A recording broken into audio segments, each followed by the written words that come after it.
Hello viewers, technique easy এডুকেশনের পক্ষ থেকে তোমাদের আন্তরিক অভিনন্দন জানাচ্ছি। আমরা পঞ্চম অধ্যায় পার্ট 1 নিয়ে কথা বলেছিলাম এবং আজকে পার্ট 2তে এই পরিপাকতন্ত্রেরই বাকি অংশ আমি তোমাদের দেখাবো। এবং গত পর্বে আমরা একটা চিত্র শিখিয়েছিলাম, সেটা হচ্ছে পরিপাকতন্ত্রের চিহ্নিত চিত্র। সেই চিত্রটার আলোকে অ্যাকচুয়ালি আজকেও আমরা সেই চিত্রের বাকি পার্টটুকু তোমাদের বুঝিয়ে দিব। তো চলো আমরা পড়ায় চলে যাচ্ছি। প্রথমে যেটা হচ্ছে যে আমরা লেকচারে বলেছিলাম যে যান্ত্রিক পরিপাকটা মুখ গহ্বরে হচ্ছে সম্পন্ন হয় এবং যান্ত্রিক পরিপাকের পরবর্তী স্টেপটাই হচ্ছে রাসায়নিক পরিপাক। এবং রাসায়নিক পরিপাকটা অ্যাকচুয়ালি খাদ্য যখন অন্ননালী থেকে নামা শুরু করে তখন থেকে শুরু করে একদম লার্জ ইন্টেস্টাইনের বর্জ্য পদার্থ তৈরি করা পর্যন্ত হচ্ছে তোমার এই রাসায়নিক পরিপাকটা। এবং রাসায়নিক পরিপাকের ফার্স্ট স্টেপটাই হচ্ছে পাকস্থলীতে পরিপাক বা স্টোমাকে পরিপাক।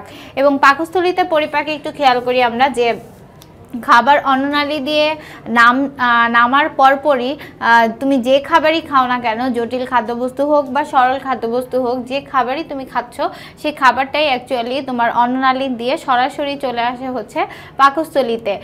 এবং এখানে একটা অংশ কাজ করে, সেটা হচ্ছে যে গলবিল অংশটা অ্যাকচুয়ালি একটা কমন পার্ট। সেটা হচ্ছে আমরা এর আগে বলেছিলাম যে ইন্ডিভিজুয়ালি কিছু তন্ত্রের অঙ্গ থাকে, এই অঙ্গগুলো একটা নির্দিষ্ট কাজ করে, কিন্তু গলবিল অংশটা হচ্ছে অ্যাকচুয়ালি দুইটা তন্ত্রের অন্তর্ভুক্ত। সেটা হচ্ছে একটা হচ্ছে পরিপাকতন্ত্র এবং আরেকটা হচ্ছে তোমার শ্বসনতন্ত্র। এই দুটো তন্ত্রের অন্তর্ভুক্ত এই জন্য বলছি কারণ হচ্ছে গলবিল হচ্ছে এমন একটা রাস্তা, যে রাস্তাটা অ্যাকচুয়ালি অন্ননালী এবং শ্বাসনালী দুইটার মাঝখানের অঞ্চলটায় থাকে। এবং এই যে এই জায়গাটার মধ্যে অ্যাকচুয়ালি একটা অঙ্গ থাকে, সেই অঙ্গটাকে বলা হয় এপিগ্লটিস বা আলজিহ্বা। আমরা নর্মালি মুখ হা করলে এই জিহ্বাটা ঝুলে থাকতে দেখি, এটা আসলে আননেসেসারি কোনো জিনিস না। এই জিহ্বাটা ঝুলে থাকার অর্থ হচ্ছে যে শ্বাসনালী এবং অন্ননালী দুইটা যখন পাশাপাশি থাকছে, তখন অন্ননালী দিয়ে যখন আমরা খাবার গিলতেছি তখন এই খাবার গিলার সময় এই খাবারটা যেন শ্বাসনালী পথে নামতে না পারে, এই জন্য অ্যাকচুয়ালি এপিগ্লটিসটা এখানে ঢাকনা হিসেবে কাজ করে, অর্থাৎ শ্বাসনালী মুখটাকে ঢেকে দেয়। তোমরা একটু খেয়াল করে দেখবে যে খাবার গেলার সময় বা গলাৎকরণের সময় ঠিক শ্বাস নেওয়া যায় না। তার কারণটা হচ্ছে যে এই শ্বাসনালীর মুখটা ঢাকা থাকে এবং সেই মুখে ঢাকনা হিসেবে কাজ করে হচ্ছে এপিগ্লটিস বা আলজিহ্বা। খাবারটা যখন গেলা হয়ে যায় অর্থাৎ অন্ননালী পথে চলে আসে তখন এই ঢাকনাটা আবার খুলে যায়, অর্থাৎ খাবারকে নামানোর জন্যই অ্যাকচুয়ালি এই প্রসেসটা, শ্বাসনালীর মুখকে বন্ধ করে দেওয়া যেন শ্বাসনালীতে খাদ্যটা না যায়। শ্বাসনালীতে খাদ্য গেলে সেখানে পরিপাক প্রক্রিয়ার কোনো স্টেপ নেই এবং সেটা সরাসরি ফুসফুসের সাথে যুক্ত থাকে, যেখানে আমরা অক্সিজেন নেওয়া এবং কার্বন ডাইঅক্সাইড বের করার কাজটা করি। তো সেক্ষেত্রে আমাদের অন্ননালী পথে যদি আমরা নামাতে চাই সেক্ষেত্রে আমাদের শ্বাসনালীর মুখটাকে ঢেকে দিতেই হয়। এই জন্য আলজিহ্বাটা অ্যাকচুয়ালি ঢাকনা হিসেবে এখানে কাজ করছে।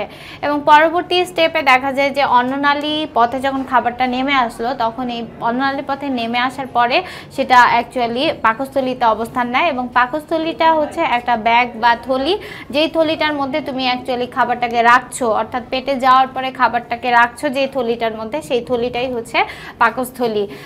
এবং এই পাকস্থলীর দেয়ালটা তৈরি হয়, আমরা জানি যে প্রত্যেকেরই একটা প্রাচীর থাকে নিজস্ব এবং প্রত্যেকটা অর্গানেরই একটা আলাদা আলাদা প্রাচীর থাকে। এবং আমাদের কোষের যেমন প্লাজমা মেমব্রেন এটা একটা প্রাচীর, ঠিক সেরকম পাকস্থলীরও একটা নিজস্ব প্রাচীর আছে এবং এই প্রাচীরটা অ্যাকচুয়ালি তৈরি হয় একটা মেমব্রেন দিয়ে। সেই মেমব্রেনটার নাম হচ্ছে মিউকাস মেমব্রেন। একটু খেয়াল করলে দেখবে যে আমি এখানে মিউকাস মেমব্রেনটা হাইলাইট করছি। মিউকাস মেমব্রেনটা হচ্ছে পাকস্থলীর দেয়ালটা তৈরি করে। এই মিউকাস রস থেকে মিউকাস মেমব্রেনের যে দেয়ালটা, এই দেয়ালটা থেকে অ্যাকচুয়ালি তোমার এই যে শক্তিশালী অ্যাসিড নির্গত হয়, এই অ্যাসিডটা হচ্ছে হাইড্রোক্লোরিক অ্যাসিড। তোমরা জানো যে তিনটা শক্তিশালী অ্যাসিড আছে, একটা হচ্ছে সালফিউরিক অ্যাসিড, একটা হচ্ছে হাইড্রোক্লোরিক অ্যাসিড এবং একটা হচ্ছে নাইট্রিক অ্যাসিড। এই তিনটা অ্যাসিডের মধ্যে আমাদের পাকস্থলী থেকে এই মিউকাস মেমব্রেনের দেয়াল থেকে তৈরি হয় হচ্ছে হাইড্রোক্লোরিক অ্যাসিড, যেটা খাদ্য পরিপাকের জন্য মোস্ট ইম্পর্ট্যান্ট একটা কাজ করছে। এবং এখানে হাইড্রোক্লোরিক অ্যাসিডটা সাধারণত দেখা যায় যে খুব তীব্র অ্যাসিড হওয়ার কারণে কারণে এই অ্যাসিডটা জীবাণু ধ্বংস করে। অর্থাৎ আমরা অনেক খাবারই আছে যে চোখে সামনে জীবাণু দেখলে সেটা খাচ্ছি না, বাট অনেক জীবাণু আছে যেগুলো দেখা যায় না খালি চোখে, তারপর আমরা খাবারগুলো নেওয়ার পরে আমাদের বডি এটাকে 100% পিউরিটি দিয়েই পরিপাক করে। এবং সেক্ষেত্রে দেখা যায় যে পাকস্থলীতে যখন কোনো খাদ্যবস্তু যায় তখন এই পাকস্থলীর যে ক্ষুদ্র ক্ষুদ্র যে ভাইরাস বা ক্ষুদ্র ক্ষুদ্র যে ব্যাকটেরিয়াগুলো থাকে যেগুলো আমাদের শরীরের জন্য ক্ষতিকারক হতে পারে, এই ধরনের কোনো জীবাণু থাকলে সেই জীবাণুগুলোকে নষ্ট করে ফেলে হচ্ছে হাইড্রোক্লোরিক অ্যাসিড, অর্থাৎ মেরে ফেলার কাজটা করে হচ্ছে হাইড্রোক্লোরিক অ্যাসিড। এবং এই জন্য হাইড্রোক্লোরিক অ্যাসিডের প্রধান কাজ হচ্ছে সে জীবাণু ধ্বংস করে। আর হাইড্রোক্লোরিক অ্যাসিডটাই তোমাদের বলে রাখি যে হাইড্রোক্লোরিক অ্যাসিডটাই অ্যাকচুয়ালি আমাদের গ্যাস্ট্রিক রস বা পাচক রস। আমরা জানি যে আমাদের সবারই কম বেশি গ্যাস্ট্রিক আছে, এই রোগটা সবারই কম বেশি থাকে, কেউ যদি বলে আমার নেই এটা ভুল হবে। কারণ হচ্ছে এই রোগটা অ্যাকচুয়ালি আমাদের ডাইজেস্টিভ ট্র্যাক্টের কারণে বা ডাইজেস্টিভ যে সিস্টেমটা আছে এটা না মানার কারণে হয়ে থাকে। পাকস্থলীতে হাইড্রোক্লোরিক অ্যাসিড নির্গত হবে আপন নিয়মে, এবং হাইড্রোক্লোরিক অ্যাসিড নির্গত হওয়ার অর্থই হচ্ছে তোমার পাকস্থলী এমটি হয়ে গেছে, এখানে কিছু কোনো একটা খাবার এখানে দিতে হবে। এবং হাইড্রোক্লোরিক অ্যাসিডের বিজি রাখার একটাই কারণ, সেটা হচ্ছে ও যদি খাবার পায় তাহলে ওকে নিয়ে কাজ শুরু করবে এবং সে বিজি থাকবে। এবং তাকে বিজি রাখতে হলে অবশ্যই তোমাকে খাবারটা টাইম মেনটেন করে খেতে হবে। বাট যদি হাইড্রোক্লোরিক অ্যাসিডকে তুমি খাবার না দাও তাহলে তাকে বিজি রাখার কোনো ওয়ে থাকছে না। সেক্ষেত্রে হাইড্রোক্লোরিক অ্যাসিডটাই তোমার পাকস্থলীর উপরই অ্যাটাকটা করবে, এবং পাকস্থলীতে অ্যাটাক করার অর্থই হচ্ছে সে পাকস্থলীটা হজম করার চেষ্টা করছে, এবং তার এই হজম করার কারণেই হচ্ছে আমরা যেটাকে বলি সেটা হচ্ছে গ্যাস্ট্রিক। এবং গ্যাস্ট্রিক অনেক তীব্র আকার ধারণ করলে সেটা গ্যাস্ট্রিক আলসারে পরিণত হয়, অর্থাৎ পাকস্থলীতে যদি কোনো ঘা তৈরি হয় তখন সেই অবস্থাটাকে আমরা গ্যাস্ট্রিক আলসার বলছি। তো আমরা এই হাইড্রোক্লোরিক অ্যাসিডকে অবশ্যই টাইম মেনটেন করে খাওয়ার উপর নিয়ন্ত্রণে রাখা যাচ্ছে। এবং হাইড্রোক্লোরিক অ্যাসিডের একটা খুব কমন ইয়ে হচ্ছে যে এটা জীবাণু ধ্বংস করার পরে এটার এই পাকস্থলীতে খাবার এসে পৌঁছালে, এখানে আমরা নর্মালি সব খাবারই খাই, অর্থাৎ আমাদের খাদ্য 6 প্রকার: শর্করা, আমিষ, স্নেহ, ভিটামিন, খনিজ লবণ, পানি, এই 6 প্রকার খাবারই পাকস্থলীতে যাবে এবং খাদ্য পরিপাক হয়েই তারা বের হয়ে আসবে। এবং পরিপাক হওয়ার সময় তাদের একটু খেয়াল রাখতে হয় যে পাকস্থলীর অ্যাবিলিটিটা শুধু আমিষ পরিপাকের ক্ষেত্রে আছে, বাট অন্য খাবার পরিপাকের ক্ষেত্রে এর পরিপাক করার অ্যাবিলিটিটা নেই। আমিষ পরিপাকের ক্ষেত্রে সে শুধু সাহায্য করবে, কারণ এখানে আমিষ পরিপাকের জন্য পর্যাপ্ত এনজাইম মজুদ করা আছে, যে এনজাইমটার নাম হচ্ছে পেপসিন। এই পেপসিন এনজাইমটা নর্মালি নিষ্ক্রিয় অবস্থায় থাকে, কিন্তু সে শর্করা জাতীয় বা স্নেহ জাতীয় অথবা ভিটামিন, খনিজ লবণ এই জাতীয় খাবার পেলে কখনোই অ্যাক্টিভেট হয় না।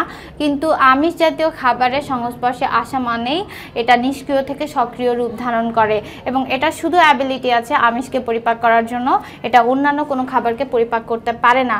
তার অর্থ এই না যে কোনো খাবার এখানে আসবে না, সব খাবারই পাকস্থলীতে যাবে, বাট তারা জীবাণু ধ্বংস করে পাকমণ্ড হয়ে বের হয়ে আসবে। বাট শুধু আমিষ জাতীয় খাবারটাই এখানে একবার পরিপাক হবে এবং পরবর্তীতে আবার স্মল ইন্টেস্টাইনের মধ্যে আবার পরিপাক হবে, অর্থাৎ আমিষকে আমরা পরিপাক করছি 2 বার, আর বাকি সব খাবারগুলোকে পরিপাক করা হবে হচ্ছে একবার। পেপসিন সম্পর্কে তোমাদের একটু ধারণা দিচ্ছি। পেপসিনটা হচ্ছে এক প্রকার এনজাইম, এটা বিক্রিয়ার গতিকে বাড়ায় দেয় এবং কোনো খাবারকে ভাঙতে সাহায্য করে। এই এনজাইমটা শুধু আমিষ খাবারকে পেলেই ভাঙে, অন্য খাবারের ক্ষেত্রে এটা ভাঙবে না। এবং আমিষ জাতীয় খাবার যখন পেপসিনের সক্রিয় সংস্পর্শে চলে আসে তখন সেখানে যেটা তৈরি হয় সেটা হচ্ছে পলিপেপটাইড। এটা একটা চেইন, অর্থাৎ বিক্রিয়া বলা হয় এটাকে একটা। যখন আমিষ জাতীয় খাবার পেপসিনের সাথে বিক্রিয়া করে তখন এখানে পলিপেপটাইড চেইন নামক আমিষের একটা ভাষণ তৈরি হয়, যে ভাষণটা পরবর্তীতে পাকমণ্ড রূপে শরীর থেকে পাকস্থলী থেকে বের হয়ে পরবর্তী যে ভাষণ আছে স্মল ইন্টেস্টাইন সেখানে চলে আসে। এখানে যদি আমি চিত্রতে একটু হাইলাইট করে দেখাই, চিত্রতে দেখো এই আমরা বলেছিলাম যে আমাদের যে মধ্যচ্ছদা পর্দা, অর্থাৎ এই যে পর্দাটা দেখছি আমরা এটাকে বলা হয় ডায়াফ্রাম বা মধ্যচ্ছদা। পেট আর বুকের মাঝখানে থাকে আমাদের উদর গহ্বর এবং বক্ষ গহ্বর, দুইটাকে পৃথককারী পর্দার নাম হচ্ছে ডায়াফ্রাম। যে পর্দাটা হচ্ছে আমাদের বুক আর পেটকে পৃথক করে রাখে, ডায়াফ্রাম বা মধ্যচ্ছদা পর্দা। এবং মধ্যচ্ছদা পর্দার ঠিক নিচেই থাকে হচ্ছে পাকস্থলী। এই পাকস্থলীর সাথেই থাকে হচ্ছে লিভার বা যকৃৎ। আমরা যে পাকস্থলীটা নিয়ে কথা বলছিলাম, এই পাকস্থলীর দেয়ালের ভিতরেই তৈরি হয় হচ্ছে HCl। এই HClটার এখানে আসার পরে খাবার এখানে দেওয়ার পরেই এই খাবারগুলো শর্করা, আমিষ, স্নেহ, ভিটামিন, খনিজ লবণ সবাই জীবাণু ধ্বংস করে এখান থেকে বের হয়ে আসে। দেন স্মল ইন্টেস্টাইন কাজ করে। কিন্তু হাইড্রোক্লোরিক অ্যাসিডের শুধু অ্যাবিলিটি আছে হচ্ছে এই জায়গাটায় পেপসিনকে সক্রিয় করা, এবং পেপসিন সক্রিয় হয় শুধুমাত্র আমিষ জাতীয় খাবার পেলে।